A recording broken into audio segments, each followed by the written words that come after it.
যারা গুণী মানুষ তারা গুণের বিচারটা আগে করে, তাই না? কিন্তু যারা নির্গুণ, যাদের নিজেদের মধ্যেই কোনো গুণ নেই, তারা কি কখনো গুণের বিচার করতে পারে গো? যাদের নিজেদের মধ্যে গুণ নেই তারা কি করে অন্যের গুণের বিচার করবে, তাই না? তাই যারা প্রকৃত ভক্ত হবে তারা কখনোই রাধারানীকে কলঙ্কিনী বলবে না। রাধারানী হচ্ছে ভক্তের শিরোমণি, ভক্তের চূড়ামণি। তা এই যে আমরা বলছি রাধা, এই রাধা শব্দের অর্থ কি?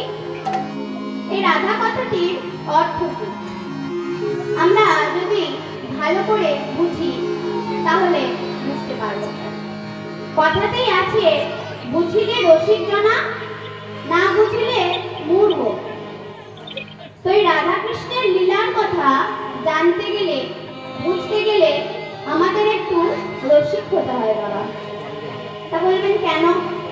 তো দেখুন রাধা কথার অর্থ কি। ঊর্ধ্ব হতে নিম্নগামী যার নাম ধারা, ঊর্ধ্ব হতে নিম্নগামী যার নাম ধারা, নিম্ন হতে ঊর্ধ্বগামী তারই নাম রাধা। পুরুষ প্রকৃতি তাহে কহিলে না ধাধা, বিচারিয়া কর্ণমণি নাম রাখিলেন রাধা। তাই রাধা শুধু রাধারানী নয়, রাধারানী হচ্ছে সকল ভক্ত, সকল নারী হচ্ছে রাধারানী, তাই না? এই রাধারানীর কিন্তু কোনো মায়ের গর্ভে জন্ম হয়নি। রাধারানীকে তার মা পেয়েছিলেন একটা পদ্ম ফুলের ওপর। তাই রাধারানীর আরেক নাম হচ্ছে রাই কমলিনী। কমল মানে পদ্ম ফুল, তাই না? তো তার জন্যই রাধারানীর নাম হয়েছে রাই কমলিনী। এই বৃন্দাবনে রাধারানী এবং আমার গোবিন্দের লীলার কথা আজ আমরা আস্বাদন করব। তো চলুন। কৃষ্ণের জতে কো খেলা,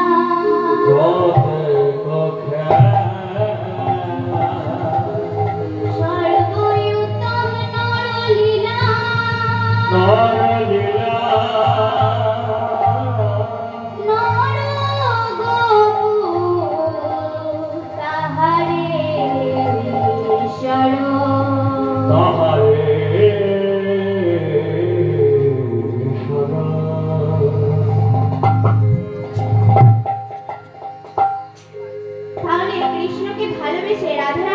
কলঙ্কিনী হয়েছিলেন, তাই না? তো এবার আমরা তাদের লীলার কথা আস্বাদন করব। তো রাধারানী কৃষ্ণের গলাটি জড়িয়ে ধরে বলছেন বিলাসকুঞ্জে বসে, বধূ এই বৃন্দাবনে সবাই তো তোমায় ভালোবাসে, তবে আমি একা কেন কৃষ্ণ কলঙ্কিনী হলাম? বলো না, বলো না বধূ। দ্রৌপদীর পঞ্চ স্বামী, তবুও সে সতী নারী। আরে অনন্ত কোটি বিশ্ব ব্রহ্মাণ্ডের মালিক তুমি, তোমায় ভালোবেসে আমি কিনা হলাম কলঙ্কিনী? হে বধূ, তুমি আমার কলঙ্কের মোচন করে দাও। তুমি জানো না, জানো না আমাদের কবে থেকে এই ভালোবাসা? শিশুকাল হইতে যৌবন অবধি কলঙ্কে হইল শিশুকাল হইতে যৌবন অবধি কলঙ্কে হইল। শিশুকাল হইতে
বলছে, বধূ, আমি যখন তোমার বামে এসে দাঁড়াই আমি সব ভুলে যাই। তুমি যখন তোমার কোলে বসিয়ে আমায় তোমার মনের মতো করে সাজিয়ে দাও, তখন আমার মনে হয় আমি যেন কোনো বেদির উপর বসে আছি। গোবিন্দ আমার বলছে, বেশ, তুমি দুঃখ করো না রায়, তুমি গৃহে ফিরে যাও, আমি আজই তোমার কলঙ্কের মোচন করে দেব। যাও রায়, ফিরে যাও, গৃহে যাও। রায় প্রবোদিয়া চলিল ধাইয়া যশোদা মন্দিরে।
ননি খাবি বাবা?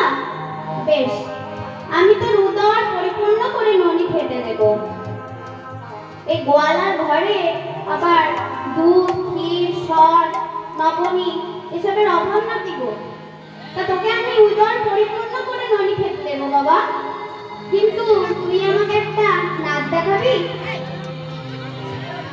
নৃত্য যদি দেখাস তাহলে তোকে আমি ননি খেতে দেবো। তা আমি নাকি শুনেছি তুই খুব ভালো নৃত্য করতে পারিস, আর ব্রজবাসীদের দাঁড়ে দাঁড়ে গিয়ে নৃত্য করিস।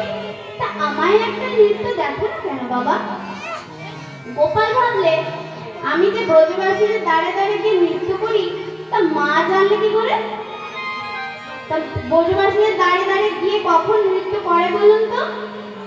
যখন গোপাল ব্রজবাসীদের বাড়িতে ননি চুরি করে খেতে যায়, আর ননি চুরি করে খেতে গিয়ে দেখাতে যায়।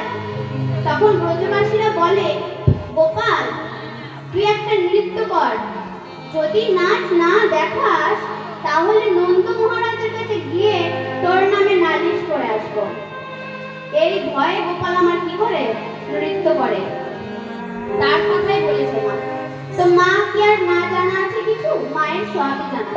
তো তার জন্য মা বলছে, তোকে আমি উদর পরিপূর্ণ করে খেতে দেব যদি তুই নৃত্য দেখাস। তো গোপাল বলছে, মা নৃত্য কি এমনি এমনি হয়? নৃত্য দেখাতে গেলে হাতে করতালি দিতে হবে যে। মা বলছে, আমি করতালি দেব? বেশ, আমি করতালি দেব। বলছে, শুধু কি করতালি? করতালি দিলে হবে না, বদলে গানও তো গাইতে হবে মা। মা বলছে, গান গাইবো? বেশ, আমি হাতে করতালি দিচ্ছি, বদলে গানও করছি, তুই নৃত্য কর।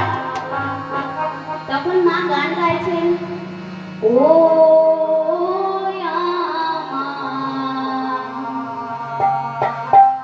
নাচের জাদু মনি, ও আমার নাচের জাদু মনি, ও আমার নাচের জাদু মনি, ও আমার নাচের জাদু মনি, ও আমার নাচের জাদু মনি।